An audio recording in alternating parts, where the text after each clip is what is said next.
Okay. Ito na yon. Dito sa part na to, nag-extend tayo. Yan.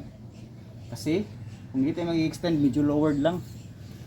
Ito, nagka tayo ng tubo, lumang tubo. At in-insert natin. So, may tubo pa to sa ilalim ha. Hindi lang natin pinutol para may extra ano siya, kapit. Hindi babagsak. Hindi masikwati ba.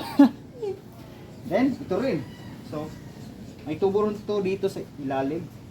At, pinutol natin. Nampak.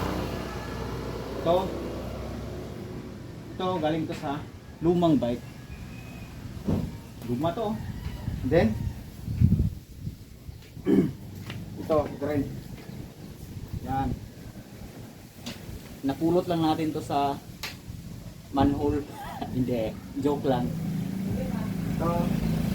So may video tayo kung paano natin ginawa ito. So, oras na para pinturahan.